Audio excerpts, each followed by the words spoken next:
নির্বাচনের সাথে আমাদের ভাবমূর্তি, প্রতিষ্ঠানগুলোর অর্জিত গৌরব, আস্থা, সম্মান,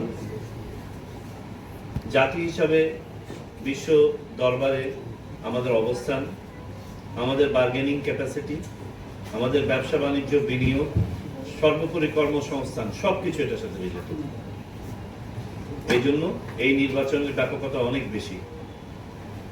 যে গণতান্ত্রিক ঘাটতি থাকলে একটা দেশের কি কি ক্ষতি হতে পারে, আমরা যদি সবাই নিজেকে প্রশ্ন করি যে একটা সুন্দর গণতান্ত্রিক অনুশীলন যদি বাংলাদেশে আমরা নিশ্চিত করতে পারতাম, তাহলে অনেক দুর্ভাগ্যজনক ঘটনা ঘটত না যেটা ঘটেছে। আমরা তার পুনরাবৃত্তি দেখতে চাই না, আর কখনোই নয়। এবং সেটা শুরু হবে ইনশাআল্লাহ ত্রয়োদশ জাতীয় সংসদ নির্বাচন দিয়ে। স্বাধীনভাবে কাজ করার আনন্দ উপভোগ করছেন এবং এটা শেষ পর্যন্ত আপনাদের থাকবে।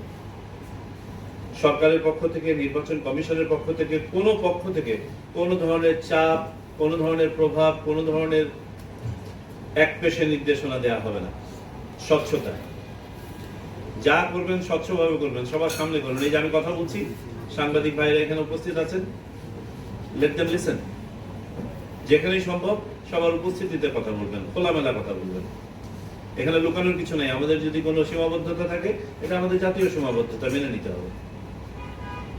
শক্তির জায়গা থাকলে এটা আমাদের শক্তির জায়গা। যা বলবেন খোলামেলা বলবেন, স্বচ্ছভাবে করবেন, কাজটিও স্বচ্ছভাবে করবেন, সবাইকে দেখিয়ে। 2, নিরপেক্ষতা। আমাদের কোনো পক্ষ নেই।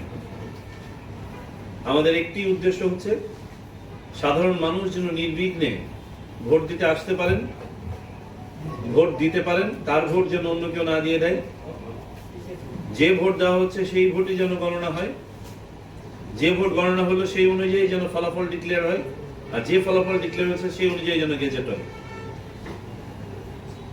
এটা হচ্ছে আমাদের উদ্দেশ্য। উদাত্ত আহ্বান থাকবে যে আমরা যেন এই স্বচ্ছতা এবং নিরপেক্ষতার সাথে দায়িত্ব পালন করতে পারি। এবং 3 নম্বর যে কোয়ালিটিটা আমরা চাই আপনাদের কাছ থেকে, সেটা হচ্ছে দৃঢ়তা। আইনের মধ্যে থেকে দৃঢ়ভাবে নিজেদের দায়িত্ব পালন করে যাবেন, একটুও বাঁকবেন না। এবং সেদিক থেকে আমরা জানি চাঁদপুর প্রশাসন, চাঁদপুরের রিটার্নিং অফিসার সহ আপনাদের পুরো টিম এটা ইতোমধ্যে প্রদর্শন করেছেন, যার সুফল আপনারা নিজেরাই ভোগ করছেন। বিদেশ থেকে দেশে রেমিটেন্সের টাকা আসে নিরাপদে। তাই আজই আপনার আপনজনকে বলে রাখুন, রেমিটেন্সের টাকা যেন শুধু নগদেই পাঠায়।